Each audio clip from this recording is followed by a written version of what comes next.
Assalamualaikum warahmatullahi wabarakatuh.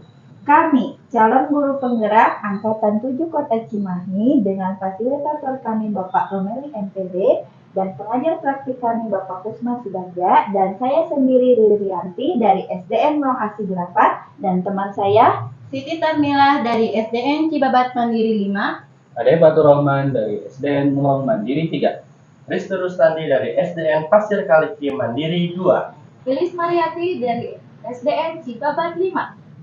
Pada kali ini kami akan melaksanakan praktik coaching dengan peran kami masing-masing sebagai observer, sebagai coach dan sebagai coach yang akan kami laksanakan secara bergiliran.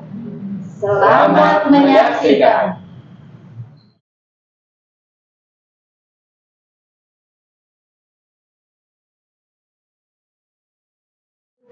Oke, assalamualaikum. Waalaikumsalam. Pak Ade. Nah, gimana nih kabarnya Pak Ristu dan Bu Sita? Alhamdulillah baik Pak. Baik ya. Nah, pada kegiatan coaching kita kali ini saya akan berperan sebagai observer, Pak Ristu sebagai coach dan Bu Sita sebagai coaching. Oke. Dalam kegiatan kali ini saya sebagai observer atau yang melakukan observasi akan menyampaikan beberapa tahapan kegiatan. Yang pertama yaitu pra-observasi. Nanti ada beberapa poin yang akan saya tanyakan. Kemudian nanti di kegiatan observasi, nanti pada saat itu saya akan melihat pelaksanaan coaching yang akan dilakukan. Dan yang terakhir pada proses pasca observasi, nanti kita akan melakukan refleksi dan mendiskusikan hal-hal yang berkaitan dengan tindak lanjut kegiatan coaching. Selanjutnya terkait dengan pelaksanaan coaching kita kali ini nih, kan ada 3 keterampilan yang perlu dikembangkan. Yang pertama itu keterampilan mendengarkan aktif, kehadiran penuh, dan yang ketiga yaitu pertanyaan, melakukan atau memberikan pertanyaan untuk bobot. Nah, kira-kira nih, ya, yang ingin difokuskan pada coaching kali ini apa nih yang mau dikembangkan?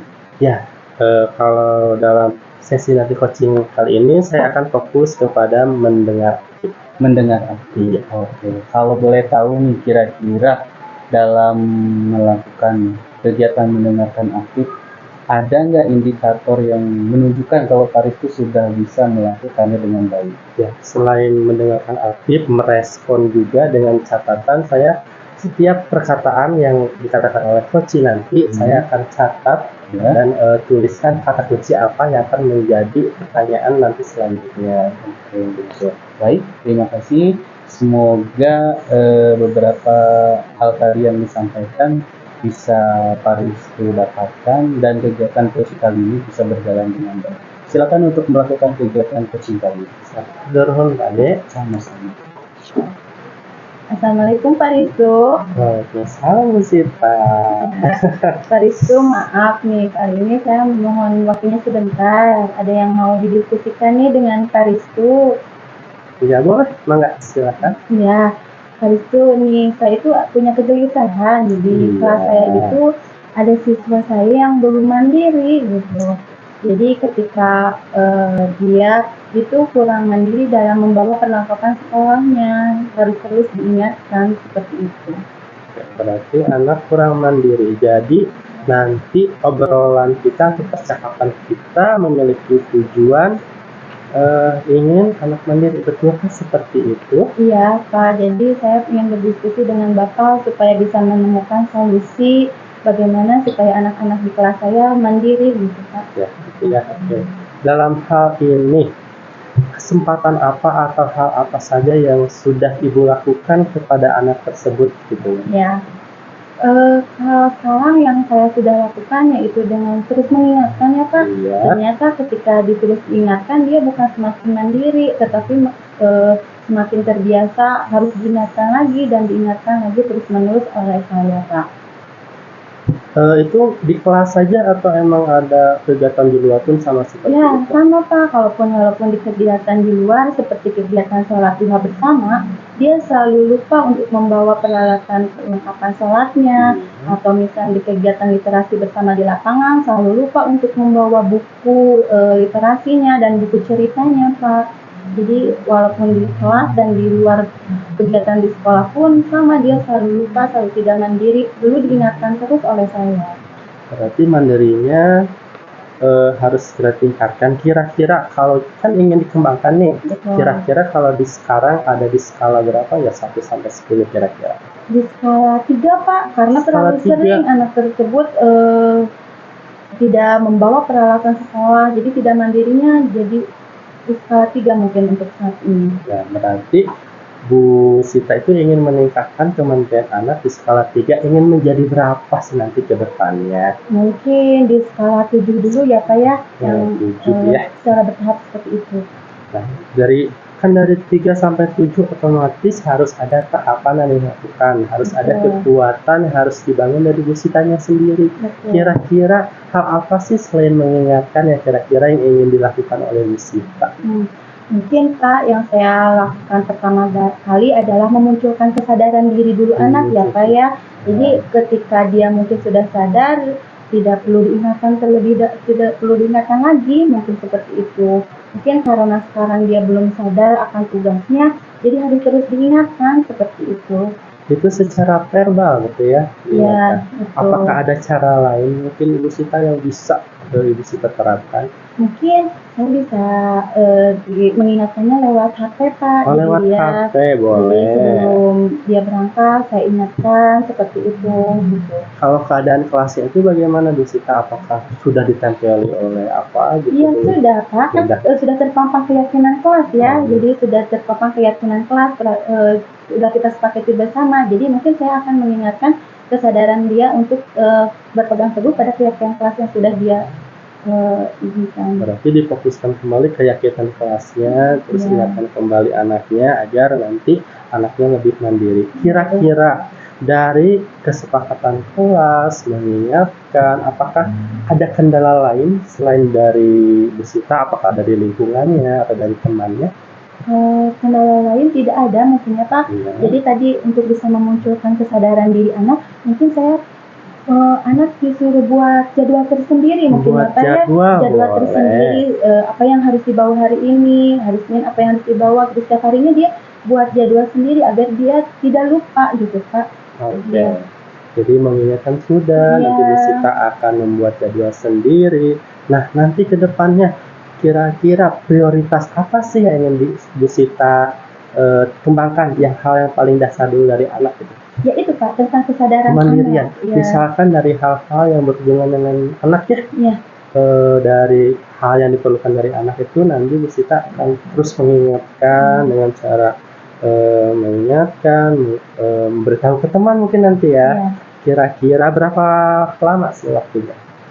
Semoga dengan sudah adanya diingatkan selalu dan jadwal mungkin 1 minggu itu anak bisa berubah gitu ya. Sudah bisa berubah. Tadi itu ada hal yang tidak teringat 3 misalnya. Jadi seminggu ini minimal 1 dulu ya. Jadi seminggu Bu Sita nanti punya kapan. Pertama adalah dia tadi pertama lupa apa? Lupa membawa peralatan. Nah, berarti seminggu ini Bu Sita terus aja mengingatkan peralatannya agar dia tidak lupa dan agar dia tetap mandiri. Nah, itu adalah keberhasilannya ya. Nanti keberhasilannya dilihat per minggu ya. Nah, tiba-tiba di minggu kedua ternyata ada hambatan atau hambatan datang dari luar. Apakah ada komitmen yang Bu Sita bisa kuatkan dari diri? Tidak. Komitmen, ya berarti saya akan tetap melaksanakan terus mengingatkan anak tersebut gitu ya. Terus tidak terpengaruh dengan hal-hal yang lain, terus mengingatkan. Berarti lebih tegas gitu ya. Minggu pertama lunak, boleh. Minggu kedua ada hambatan, saya akan lebih tegas, boleh. Berarti bagus ya. Yang ketiga adalah apakah ada rekan yang terlibat? Mungkin saya bisa, selain saya dan teman-teman yang bisa mengingatkan, mungkin orang tuanya juga bisa mengingatkan di rumahnya. Jadi orang tua bisa membantu untuk mengingatkan. Ya, selain orang tua, teman dan guru, berarti nanti Bu Sita tugasnya setelah nanti ini sukses, kita coaching lagi yang lebih baik nanti ke depannya, untuk pertemuan ke depannya bisa lebih baik dan bisa sukses untuk mendidik anak lebih mandiri lagi ya. Mungkin segitu coaching dari Bapak. Bapak harap nanti anaknya lebih mandiri ya. Terima kasih. Terima kasih Bapak untuk kesempatan kali ini. Iya, baik Pak Risto dan Ibu Sita, selama tadi pelaksanaan coaching saya lihat berjalan cukup lancar ya. Alhamdulillah. Cukup lancar, kemudian di alur tirtanya juga sudah nampak. Gitu. Nah, saya kali ini akan mengkonfirmasi beberapa hal terkait dengan pengembangan kompetensi coaching kali ini, yaitu mendengarkan aktif ya. Iya, betul. Oke, kira-kira nih dari kompetensi yang ingin dikembangkan tadi, ada nggak indikator yang tadi dilaksanakan coaching tersebut nampak tidak menurut Pak Risto? Ya, indikator yang ingin diberikan adalah mendengarkan aktif. Tadi saya sudah menuliskan beberapa kata kunci dari apa yang coach saya katakan. Saya menuliskan kata kuncinya, kemudian dari kata kunci tersebut menyusun pertanyaan lanjutan untuk menyambung coaching nanti ke depannya, dan di akhir nanti ada refleksi, semoga bisa lebih baik ya coaching ke depannya. Betul sekali. Jadi berdasarkan catatan saya juga, Pak Risto sudah nampak gitu ya, kelihatan kemampuan mendengarkan aktifnya dari menuliskan catatan-catatan sampai nanti ada refleksi ya di kegiatan akhirnya. Oke. Mungkin itu saja yang bisa disampaikan pada kali ini.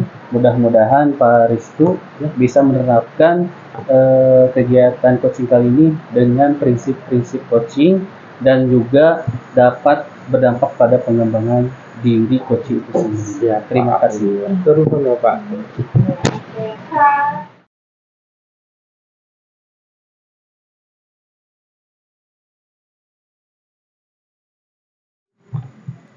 Assalamualaikum warahmatullahi wabarakatuh. Waalaikumsalam warahmatullahi wabarakatuh. Bagaimana kabarnya Pak Ade, Bu Lilis? Alhamdulillah.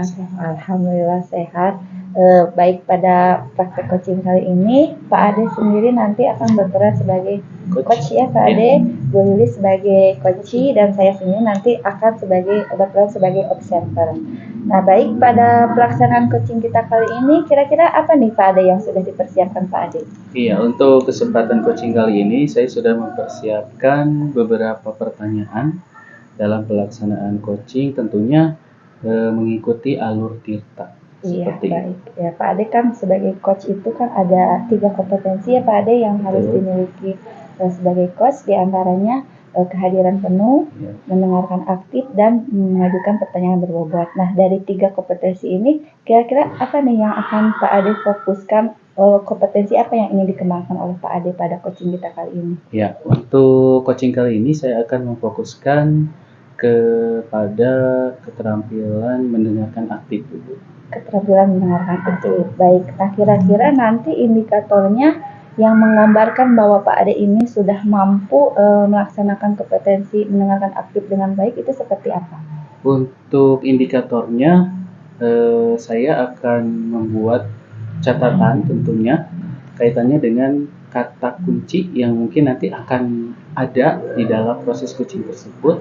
Kemudian mungkin nanti saya akan merespon dengan baik. Baik, Pak Ade, semoga komponen-komponen yang kompetensi yang ingin Pak Ade kembangkan bisa tercapai di dalam coaching kali ini. Silahkan Pak Ade dimulai coaching. Baik, terima kasih. Assalamualaikum Pak Ade. Waalaikumsalam. Mohon maaf nih saya mengganggu waktunya sebentar. Iya. Ada yang ingin saya diskusikan dengan Bapak. Boleh, silakan. Iya, begini Pak. Kan di belakang sekolah kita itu ada kebun yang tidak terurus nih Pak. Iya. Nah, saya memiliki ide untuk memanfaatkan ruang tersebut menjadi lebih produktif dan akhirnya bisa menjadi sumber belajar bagi murid-murid kita. Iya. Nah, kira-kira tujuan yang ingin Ibu peroleh dari kegiatan itu apa ya, kalau boleh tahu? Harapan saya yang utama, tujuan dari percakapan kita kali ini adalah saya bisa mendapatkan gambaran bagaimana nanti kebun tersebut bisa lebih bermanfaat, lebih produktif bagi sekolah kita, khususnya bagi para murid kita. Oke. Nah, kalau kita lihat kondisi kebun yang sekarang itu, kalau menurut Ibu Lilis ada di skala berapa ya? Kalau saya perhatikan Pak, mungkin ada di skala 2, karena para penjaga yang ada di sekolah kita ini tidak ada yang menyentuhnya. Itu terbukti kalau kita lihat rumput-rumputnya sangat tinggi. Kemudian para murid juga mengeluhkan banyaknya nyamuk dan binatang liar, Pak. Oke, jadi masih ada di skala rendah kalau begitu ya? Betul sekali, Nah, Pak. kalau begitu kira-kira nih, supaya skalanya meningkat, apa yang bisa Ibu Lilis lakukan? Bagaimana kalau kita ubah tanah tersebut menjadi kebun tanaman obat keluarga atau toga, Pak? Bukankah murid-murid kita itu banyak yang awam, membedakan lengkuas dengan jahe saja mereka kadang-kadang kesulitan. Seperti itu. Selain toga, kira-kira ada ide lain nggak Ibu? Semula sempat terpikirkan untuk membuat taman, tetapi sepertinya itu tidak mungkin, Pak, karena biayanya cukup besar. Tetapi kalau kita manfaatkan untuk menanam toga, itu biayanya menurut saya relatif kecil, karena anak-anak bisa membawa tanaman tersebut dari rumah. Maksud saya biji-bijinya gitu, Pak. Betul. Jadi, nah kalau yang berdasarkan tadi saya dengar ya Ibu, kalau untuk menanam, kalau untuk membuat tanaman mungkin kendalanya begitu banyak ya, terutama di biaya. Nah sekarang kira-kira nih di dalam pembuatan atau penanaman toga tersebut ada nggak kira-kira hambatannya? Kalau hambatan menurut saya ada, Pak. Ya. Antara lain saya harus mensosialisasikan mengenai ide saya ini kepada pihak sekolah dan juga pihak murid, bahkan mungkin ke orang tua ya, Pak. Sementara mungkin ada beberapa pihak yang kurang setuju dengan hal tersebut. Jadi memang ya untuk menanam toga juga ada hambatannya seperti itu ya. Nah, kira-kira nih untuk mengatasinya atau solusinya kira-kira apa ya yang bisa dilakukan? Salah satu solusinya yaitu saya ingin bicara mengenai hal ini dengan ibu kepala sekolah kita, Pak. Iya. Kalau menurut saya, ketika pimpinan kita sudah menyetujui suatu hal, maka segala sesuatunya akan menjadi lebih mudah. Tetapi tentu saja saya tidak bisa langsung kepada pimpinan. Hanya saya melakukan sharing dulu nih dengan Bapak. Oke. Jadi untuk yang pertama dilakukan kita sharing dulu ya, seperti sekarang ini hambatannya apa, kemudian kemungkinannya juga apa. Nah, kalau nih sekiranya sudah terlaksana, kira-kira dari skala yang 2 tadi bisa ada di skala berapa ya? Saya harap kita bisa meningkat ke angka 4, Pak. Jadi kita nanti akan melakukan pembersihan kebun, kemudian kita akan melakukan penanaman dan juga perawatan. Nah, perawatan ini kan tentunya memerlukan waktu. Nah, saya rencanakan saya akan mengajak para murid kelas atas, kelas 4, 5, dan 6 untuk bersama-sama melakukan kegiatan perawatan itu. Oke, jadi ada ukuran keberhasilannya ya, seperti tadi untuk melakukan perawatan, kebersihan tanamannya, dan lain sebagainya. Nah, selain tadi kan ada dibantu oleh siswa ya, kira-kira ada yang lain nggak yang bisa membantu untuk kegiatan yang akan Ibu Lilis lakukan? Baik, kalau menurut saya juga membutuhkan bantuan dari para guru, Pak. Juga penjaga sekolah. Kira-kira yang paling berperan? Kalau yang paling berperan tentu saja para guru, karena mereka nanti yang akan mengingatkan murid-murid kita untuk melakukan perawatan kebun sekolah. Oke, ya. Jadi tadi Ibu sudah melakukan tahapannya seperti yang sekarang kita lakukan, berdiskusi, kemudian nanti mungkin akan izin ke kepala sekolah ya. Nah, Iya. kira-kira kapan nih waktunya akan dilakukan? Sepertinya besok, Pak. Oh, besok ya. Jadi Iya. langsung minta izin ke kepala sekolah. Iya, Pak. Kebetulan kalau hari ini kan ibu kepalanya sedang rapat. Iya. Nah, mungkin besok saya akan menemui beliau. Oke, jadi secepatnya gitu Iya, ya. Pak. Oke, kira-kira nih sampai di sini apa sih yang udah Ibu dapatkan dari pembicaraan hari ini? Ya, alhamdulillah ya, Pak. Saya sekarang lebih memiliki eh, rasa positif Ya. bahwa ide saya ini akan menjadi kenyataan begitu, Pak. Oke. Karena saya merasa lebih yakin bahwa guru-guru nanti akan bisa mendukung Ya. terhadap rencana saya ini. Oke, jadi sudah ada kepercayaan diri ya. Iya, Pak. Sudah ada keyakinan supaya kegiatan yang akan Ibu lakukan berjalan dengan baik. Seperti Iya. itu ya. Iya. Oke. Nah, Ibu mungkin perbincangan kita kali ini bisa dicukupkan seperti itu ya. Oke, Iya, Pak. nanti mungkin saya akan ngobrol lagi dengan Ibu setelah Ibu mendapatkan izin dari kepala sekolah. Baik. Seperti itu. Terima kasih banyak, Pak Oke, Ade, atas sama-sama. waktunya. Sama-sama. Saya mau ke kelas dulu sepertinya Oke. sekarang. Silakan, saya juga mau lanjut nih. Ada Baik. rapat ya. Iya, Assalamualaikum warahmatullahi wabarakatuh. Waalaikumsalam warahmatullahi wabarakatuh. Iya baik, bagus sekali. Selamat Pak Ade Baik. sudah melaksanakan coaching kali ini. Saya amati semuanya sudah berjalan dengan lancar. Kemudian alur ceritanya juga saya amati sudah muncul ya Pak semuanya. Nah, kemudian saya akan mengkonfirmasi beberapa pertanyaan terkait dengan kegiatan coaching yang sudah Pak Ade lakukan.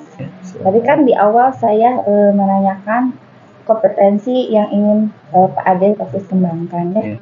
Nah, salah satunya yaitu tadi kompetensi mendengarkan aktif. Mendengarkan Nah, aktif. apakah kompetensi itu sudah Bapak rasakan dan sudah muncul di proses coaching kita kali ini? Ya. Untuk saya sendiri, kemampuan mendengarkan aktif saya rasa sudah saya lakukan, dan itu saya buktikan dengan beberapa indikator. Yang pertama, pada saat melakukan coaching saya membuat catatan-catatan kecil atau menuliskan kata kunci dari permasalahan yang coaching hadapi. Kemudian selain itu juga saya memberikan respon baik kepada coaching atas apa yang disampaikan. Baik ya, karena di sini pun tadi saya mencatat bahwa Pak Ade sudah bisa merespon dengan baik tadi apa yang disampaikan oleh coach. Ya. Pak Ade juga bisa mendengarkan aktif dengan baik. Terbukti Pak Ade sudah mampu membuat Bu Lilis untuk merefleksi langkah-langkah apa yang akan Bu Lilis lakukan. Mungkin itu ya catatan dari saya Pak Ade. Semoga dengan seiring berjalannya waktu Pak Ade bisa menjadi coach yang bisa mengimplementasikan prinsip-prinsip coaching yang nantinya akan berdampak pada coach-coach pada pengembangan diri coach-coach yang Pak Ade kelas. Mungkin seperti itu Pak Ade. Terima kasih, Pak Ade, Bu Lilis. Iya. Terima kasih Bu Lilis.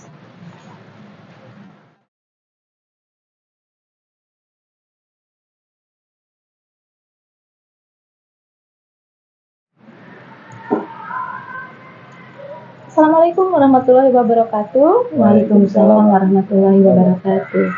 Ya, pada kesempatan kali ini kita akan melaksanakan praktek coaching di mana saya berperan sebagai observer dan rekan saya Ibu Siti Tarmila berperan sebagai coach dan Pak Ade Fatur Rahman berperan sebagai coaching. Dan kegiatan coaching kali ini juga akan terbagi menjadi 3 bagian. Yang pertama adalah kegiatan pra-observasi, yang kedua kegiatan observasi, dan yang ketiga adalah pasca observasi. Nah, Bu Sita, untuk kegiatan pra-observasi, kira-kira apa yang sudah Ibu siapkan nih? Ya, yang saya sudah siapkan ada saya menyiapkan catatannya Bu ya berupa pertanyaan-pertanyaan yang menggambarkan alur cerita dalam coaching ini. Baik ya. Nah, kemudian kompetensi apa yang ingin Ibu perkuat melalui kegiatan coaching kali ini, Bu? Ya, dalam kegiatan coaching kali ini mungkin yang saya ingin perkuat adalah mengajukan pertanyaan berbobot. Jadi gitu. Kira-kira apa nih indikatornya mengajukan pertanyaan berbobot itu? Ya, dengan saya mengajukan pertanyaan berbobot, nanti saya bisa mengajukan pertanyaan kepada coachee berdasarkan informasi yang diungkapkan oleh coachee, dan nanti coachee-nya itu bisa menemukan solusi dari apa yang akan diinginkannya. Iya, baik ya. Semoga bisa tercapai dan kegiatan berjalan dengan lancar. Baik, kita akan mulai kegiatan coaching kali ini. Selamat menyaksikan. Assalamualaikum Sita. Waalaikumsalam Pak Ade. Mohon maaf nih mengganggu waktu istirahatnya. Ya, enggak Pak Ade. Apa nih yang akan kita bahas kali ini Pak Ade? Iya nih, kali ini saya mau bicara soal tulisan saya nih di kelas. Kebetulan kan saya ada di kelas 5. Nah, ternyata ada beberapa murid yang belum lancar membaca tulis. Jadi ketika melakukan pembelajaran di kelas, akhirnya menghambat perjalanan kegiatan belajar mengajar saya di kelas. Berarti Gitu. ada murid yang belum lancar membaca ya Pak ya, di Iya. kelas 5. Nah, apakah yang ingin Bapak capai dari percakapan kita kali ini nih Pak ya? Yang ingin saya capai di percakapan kali ini tentu saja solusi menangani siswa yang belum lancar membaca tersebut, Bu. Jadi bagaimana mereka bisa memperbaiki kemampuan membacanya. Seperti itu. Nah, menurut Pak Ade nih, hal apa saja yang bisa kita lakukan supaya bisa menangani siswa yang belum bisa membaca? Iya. Kalau menurut saya yang pertama mungkin siswa itu harus kita arahkan mungkin ya Bu ya. Iya. Yang pertama bagaimana supaya minat bacanya berkembang ya. Artinya dia kalau disuruh membaca ada kemauan ya supaya dia membaca seperti itu. Nah, di kelas Bapak nih Pak, kalau menurut Bapak dari skala 1 sampai 10, siswa-siswa yang belum bisa membaca itu di skala berapa ya Pak ya? Kalau dari 1 sampai 10 siswa yang belum bisa membaca, saya kira ada di posisi ke-6. Di awal posisi ke-6 ya. Ke-6 ya.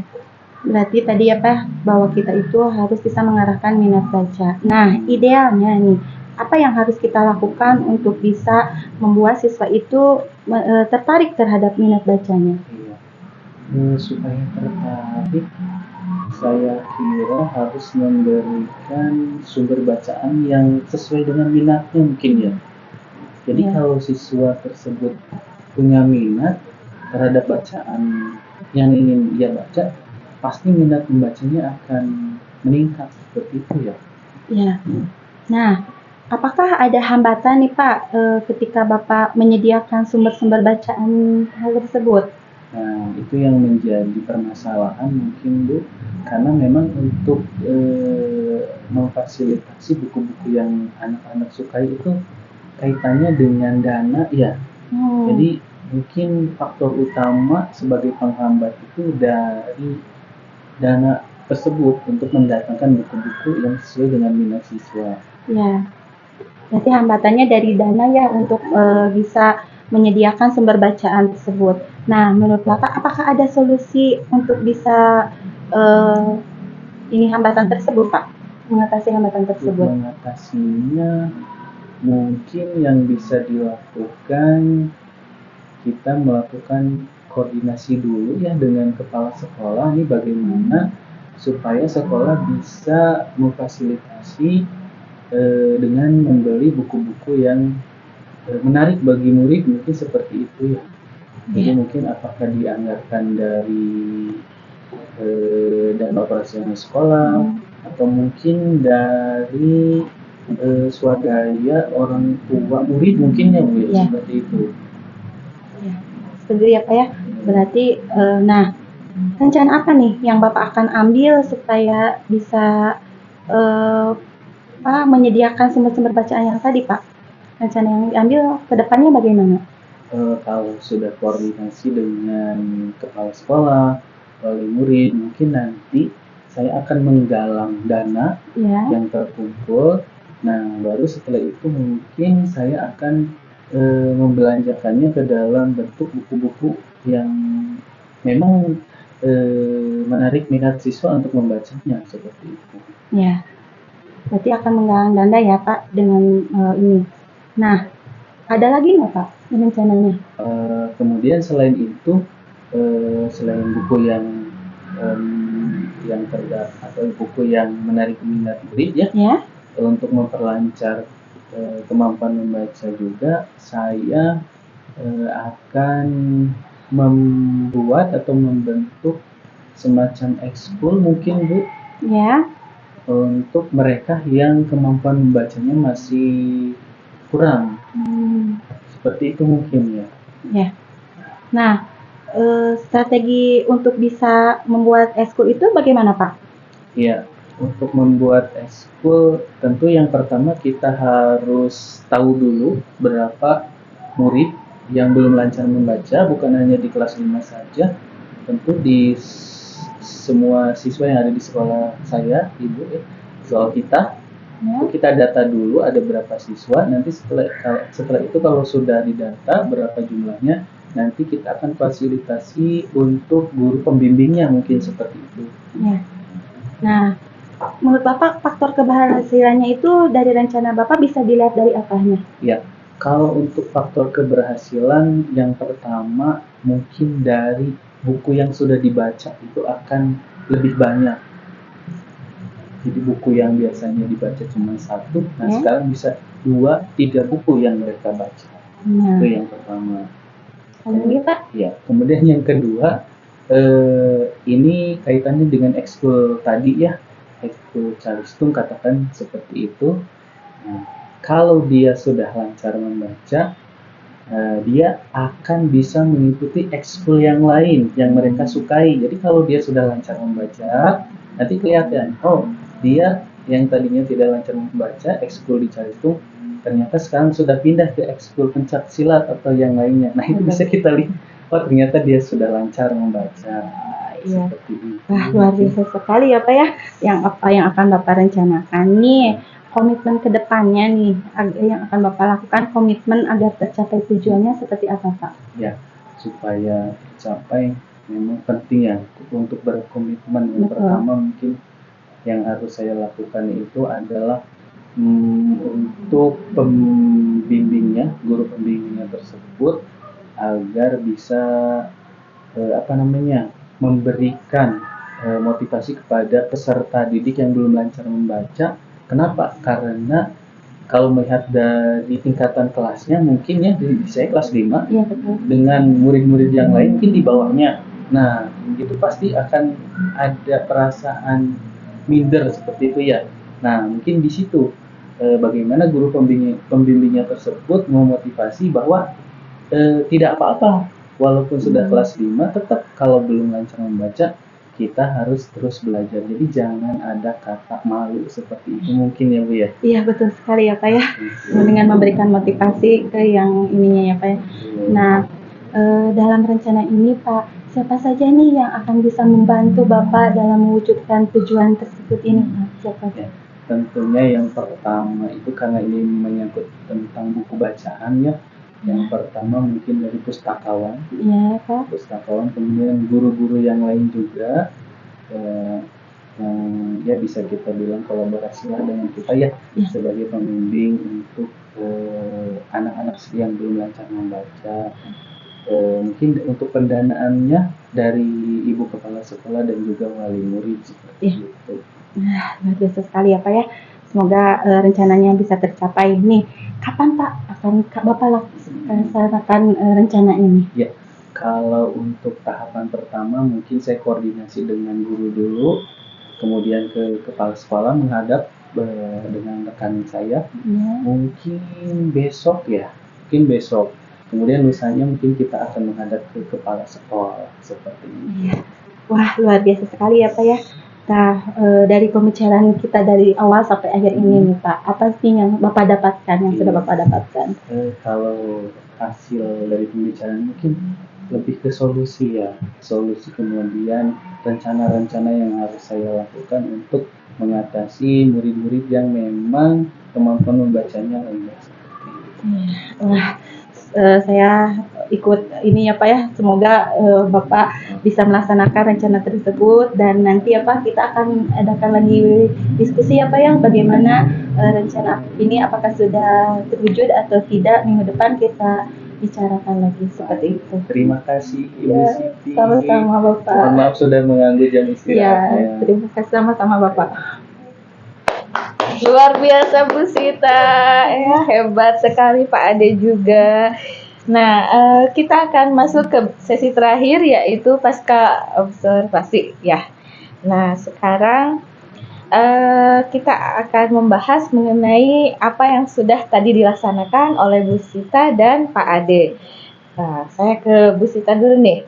Bagaimana Bu? Tadi kan di awal Ibu menghendaki kompetensi yang ingin ditingkatkan itu mengajukan pertanyaan berbobot.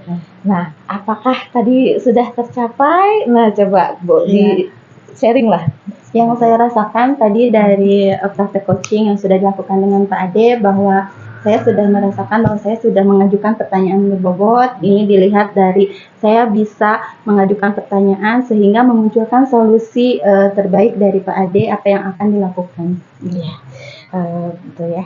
Tadi juga saya memperhatikan bahwa Ibu bagus ya responnya terhadap apa yang sudah disampaikan oleh Pak Ade.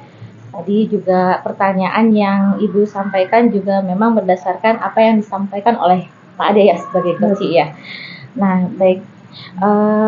Mudah-mudahan nanti kedepannya Ibu bisa menjadi coach yang coach yang lebih baik lagi, bisa mengimplementasikan prinsip-prinsip coaching dengan lebih maksimal lagi ya Bu Sita ya.